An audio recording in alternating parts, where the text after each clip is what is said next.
se réunir de nouveau.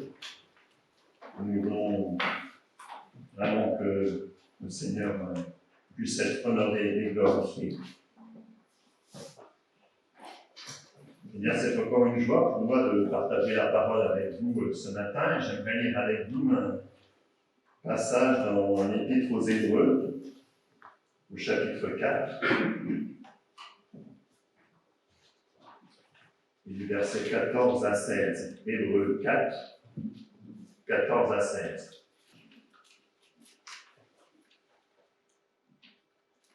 Ainsi, puisque nous avons en Jésus, le Fils de Dieu, un grand prêtre éminent, qui a traversé les cieux, demeurons fermement attachés à la foi que nous reconnaissons comme vraie. En effet, nous n'avons pas un grand prêtre qui serait incapable de se sentir touché par nos faiblesses. Au contraire, il a été tenté en tout point comme nous le sommes, mais sans commettre le péché.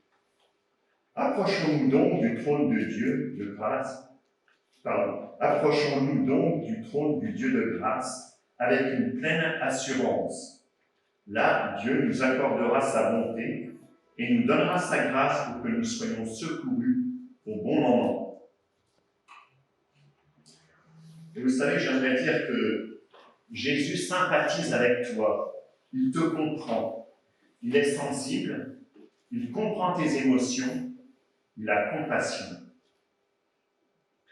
Et le titre de mon message ce matin, c'est « Réaligner nos émotions sur Jésus ». Et vous savez, en fait, le péché a désaligné nos émotions. C'est un peu comme une voiture qui est déséquilibrée. Elle va tirer à droite ou à gauche. Nos émotions nous amènent à ne pas réagir comme il faut. Le péché nous amène à surréagir, on se met en colère, ou à sous-réagir, on devient insensible. Nos émotions sont déséquilibrées et nous avons besoin d'être rééquilibrés. Nous avons besoin de venir à Jésus pour qu'il réaligne nos émotions et qu'il les équilibre. Est-ce que cela ne vous est jamais arrivé? Vous avez quelqu'un qui vous est cher, qui est parti en voiture et il devrait être rentré. Il n'est toujours pas là. Et soudain, vous pensez, vagabond, peut-être qu'il a eu un problème, une panne, et puis il n'appelle pas. Alors, c'est peut-être un accident. Et comme la police n'appelle pas, peut-être que c'est grave, peut-être qu'il est entre la vie et la mort.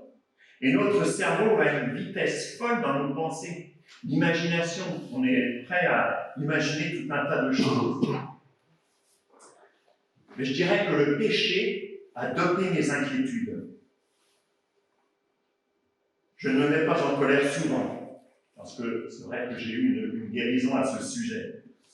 Je pourrais raconter un peu, parce qu'étant jeune, j'étais très coléreux, je me mettais facilement en colère. Et puis, en fait, il y avait une chose qui m'a... Lorsque je me suis mis en colère, je me suis vraiment fait peur et j'ai vu que je pouvais être un danger aussi pour les autres. Et là, vraiment, le Seigneur a appuyé, je dirais là où ça fait mal. Et j'ai demandé pardon au Seigneur et je dis Seigneur, eh bien, guéris-moi, aide-moi. Et c'est vrai qu'il a fallu lutter parce que c'est pas venu comme ça non plus. Hein. Mais avec la grâce du Seigneur, j'ai vu que de toute manière, j'avais essayé par moi-même de changer, mais vous savez que par nous-mêmes, on n'arrive à rien. Et le Seigneur m'a vraiment aidé, et là, j'ai eu vraiment une guérison. Mais ça n'empêche que des fois, eh bien, ça peut revenir un peu, je peux des fois me mettre en colère de temps en temps. Mais, et souvent, je dirais, parfois pour une broutille, j'espère que je ne suis pas le seul comme ça, qu'il y en a d'autres qui sont un peu comme moi, que je ne suis pas le seul à surréagir. Mais parfois aussi, c'est l'inverse. On voit des infos, on voit des situations de famine, on voit des désastres, on voit des guerres, et puis on devient insensible, on n'est plus touché par ces choses-là. Même nous, les chrétiens, alors que nous voyons notre pays glisser vers tant d'immoralité, de violence, et que la Bible nous dit que la France sans Jésus, eh bien, elle va en enfer. Mais si nous sommes vraiment honnêtes, est-ce que cela vous empêche de dormir? Je crois que ça empêche très peu d'entre nous de dormir de ces choses. Et pourtant, c'est une vraie catastrophe. Nos émotions ne réagissent pas comme elles devraient réagir. Et c'est ça le péché. Mais la bonne nouvelle, c'est que Jésus comprend nos émotions. Malgré tout, je vois le peuple de Dieu dans beaucoup de colère, de tristesse et d'inquiétude. Mais nous avons un Dieu qui compatit comme nous venons de le lire. Il n'est pas insensible. Il comprend nos émotions et même celles qui sont inavouables. Jésus a un cœur humain. Il a eu peur. Il a été indigné. Il a été fâché. Oui, Jésus ressent ce que tu ressens. Et c'est pourquoi il peut secourir parfaitement. Jésus a pleuré. Lazare, son ami, est mort. Dans Jean 11, 33, verset suivant, on voit que quand Jésus l'a vu pleurer, c'était la sœur de Lazare, et qu'il vit pleurer aussi les Juifs qui étaient venus avec elle. Son esprit s'emporta et se troubla. Et il dit, où l'avez-vous mis? Seigneur, lui répondirent-ils, viens voir. Et Jésus pleura. Jésus est 100% homme et 100% Dieu aussi. Jésus pleure de compassion envers ce monde qui refuse sa grâce. Mais vous savez, les émotions, eh bien, c'est un don de Dieu. La Bible nous décrit Dieu comme un Dieu amoureux. Notre Dieu est un Dieu joyeux, c'est un Dieu qui jubile et qui veut que tu prennes plaisir en lui. Il est sensible, il est parfois attristé. Et je dirais, il ne faut pas inculquer à Dieu nos émotions imparfaites et changeantes. Dieu est impassible.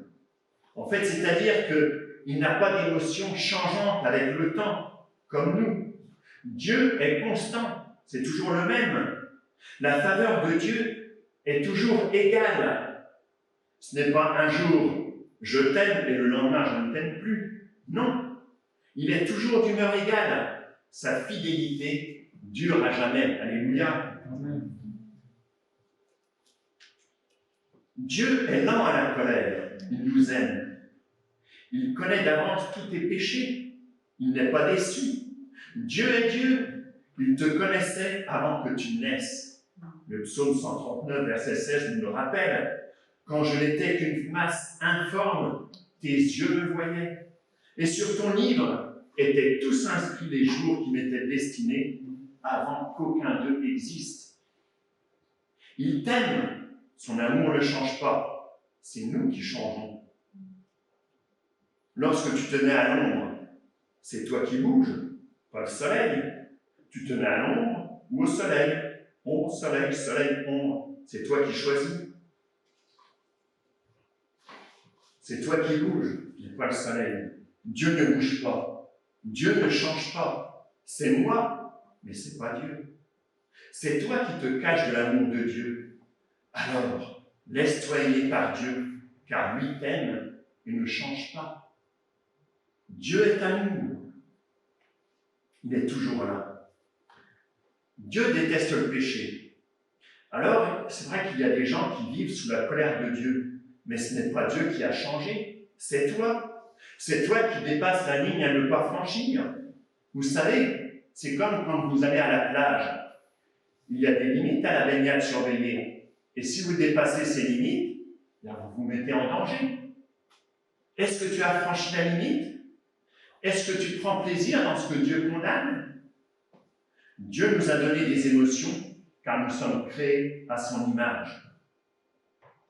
C'est Ecclésiaste 3, verset 4 et suivant, qui nous dit « Il y a un temps pour pleurer, il y a un temps pour rire, un temps pour se lamenter, un temps pour danser, un temps pour lancer des pierres et un temps pour ramasser des pierres, un temps pour embrasser et un temps pour s'éloigner des embrassements, un temps pour chercher, un temps pour perdre, un temps pour garder et un temps pour jeter. Et vous savez, nos émotions communiquent quelque chose. Elles révèlent quelque chose. Par exemple, on a tous vécu un moment où nous avons pris une décision. Et puis tout à coup, après, on n'est pas en paix. On ne sait pas pourquoi, mais ça ne semble pas une bonne décision. Mais on n'est pas en paix. Bien que, oui, ça puisse sembler une bonne décision, mais on n'est pas en paix. Mais le Saint-Esprit peut se servir de nos émotions pour communiquer ou révéler quelque chose que tu ne peux pas saisir par ton intellect. Quelqu'un vient te parler d'une personne et d'un coup tu as de l'amertume dans ton cœur. Pourquoi? L'amertume communique qu'il y a quelque chose qui n'est pas réglé avec cette personne. Dieu nous a donné comme un système interne pour nous révéler des choses que notre intellect ne peut saisir. Nos émotions nous permettent de nous connecter avec les autres.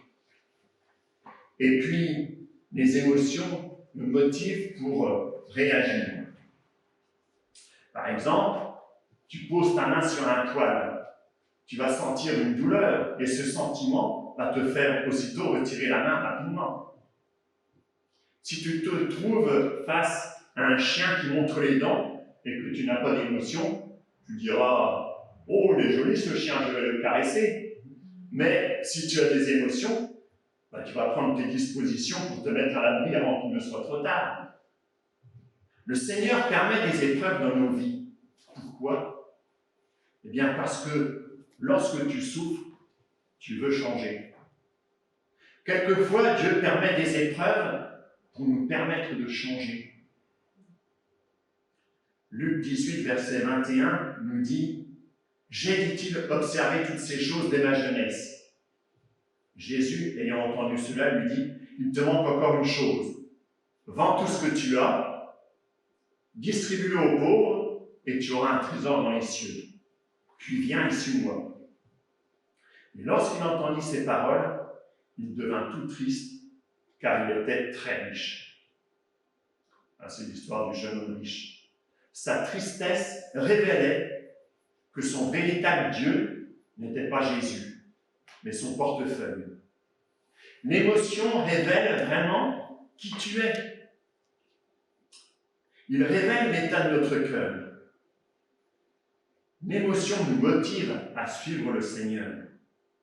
Néhémie 8:10 nous dit « La joie de l'Éternel sera votre force. » Quand tu as la joie de te savoir pardonner, d'avoir ton nom écrit dans le livre de vie, d'être le fils adoptif du Créateur de l'univers, ça te motive dans la vie. L'émotion est une chose très puissante dans nos vies. Nous avons besoin de réaligner nos émotions sur Jésus parce que le péché peut brouiller nos émotions. C'est comme pour la juge à carburant. Tu te fies à elle, et ça m'est arrivé une fois, je venais dans une ancienne vie, j'étais agriculteur, et je venais d'acheter un tracteur neuf, et j'étais parti avec, et puis la jauge arrive au quart du réservoir, je dis bon c'est bon, il en reste encore le quart, puis bon, que je tombe en panne sèche. Elle n'était pas fiable, la jauge. Mais c'est des choses... Parfois, on fait de même avec nos émotions. Elles ont été faussées. Elles ne disent pas toujours la réalité ou la vérité. Alors peut-être que tes émotions te disent que Dieu t'a abandonné, mais elles ont été faussées. Peut-être que tu te dis que tu es trop mauvais, que Dieu te pardonne, que c'est bon pour les autres, mais pas pour toi. Mais en fait, la réalité est tout autre. La réalité, c'est ce que Dieu dit. Alléluia. Ton identité n'est pas dans tes émotions, mais dans l'œuvre de Jésus. Amen. Les émotions communiquent, mais en fait, le péché a coupé la communication avec Dieu. Vous savez, c'est comme pour communiquer avec différents appareils, le téléphone, l'ordinateur, tout ça, il faut un adaptateur. C'est comme pour le mariage. La vie commune, c'est parfois difficile de communiquer entre un homme et une femme. Nous avons besoin d'un adaptateur qui est Jésus. Pourquoi y a-t-il autant de divorces aujourd'hui, même parmi les chrétiens? Tu as besoin de Jésus pour faire grâce, pour pardonner. Et sans Jésus, c'est très difficile de bâtir un mariage à long terme. Nous avons tellement besoin de communiquer. Si nous n'avons pas cette connexion, cet adaptateur, eh bien nous allons à l'échec. Et c'est vrai que nous sommes dans un monde où on dope les émotions. Le smartphone, la télé, regarder les pubs, et on comprend qu'on joue sur les émotions. On est déconnecté de la réalité. Et même chez les chrétiens, il y a beaucoup de pasteurs qui constatent qu'il faut constamment booster, stimuler. On a perdu la communion avec le Seigneur. On ne l'entend même plus, on ne sait plus faire silence. C'est vrai qu'il faut savoir, comme Jésus le dit, entre dans ta chambre, ferme la porte et fais silence, entre dans cette communion avec le Seigneur. Le péché affecte la communion avec le Seigneur. Le psaume 46, 11 nous dit « Arrêtez et sachez que je suis Dieu. Je domine sur les nations, je domine sur la terre. » Les émotions sont un don de Dieu. Et Jésus est venu apporter l'équilibre dans nos émotions. Jésus est le seul être humain aux émotions qui sont parfaitement équilibrées. Je vous ai lu tout à l'heure ce passage quand Jésus voit la sœur de Lazare pleurer. Il fut tout ému. Et il dit, où l'avez-vous mis Seigneur, répondit-il, viens et vois, Jésus pleura. Et certaines traductions disent, son esprit s'emporta. D'autres, Jésus s'indigna. Mais en fait, littéralement, c'est Jésus pleura de rage. Cela peut nous choquer. Comment Jésus, qui est parfait, peut-il enrager? Jésus est le modèle parfait de ce que nous devrions être. Vous êtes d'accord avec cela? C'est le seul exemple qu'on a d'un homme parfaitement équilibré. Et comment il réagit? Si cela nous choque, ce n'est pas lui le problème, c'est nous. Jésus pleure de rage et non pas de tristesse.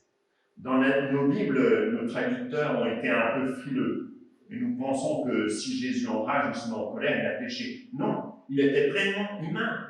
À l'intérieur, Jésus est bouleversé. Il voit le résultat du péché. Il est enragé contre la mort, la tristesse de ses amis, contre le mal, contre le diable. C'est pour cela que Jésus pleure de rage, contre la souffrance de cette humanité qui s'est détournée des plans de Dieu et qui vit la conséquence du péché. Que Dieu nous rende plus émotifs devant le péché, devant la mort. Nous sommes parfois tout l'inverse. On réagit pour des boutiques, des choses peu importantes, et on n'est plus touché par les choses importantes, essentielles de la vie. Seigneur, viens nous aider à réaligner nos émotions. Et je vais terminer en donnant quelques pistes pour réaligner nos émotions sur Jésus. Lorsque tu as une émotion négative, il faut identifier les causes de cette émotion. Le psaume 42,6 nous dit « Pourquoi t'as battu mon âme et gémis-tu au-dedans de moi ?» Quelle est la cause de cette émotion? Identifie tes émotions. Exemple, si ta femme prend ta voiture et fait un accrochage avec, quelle est ta réaction?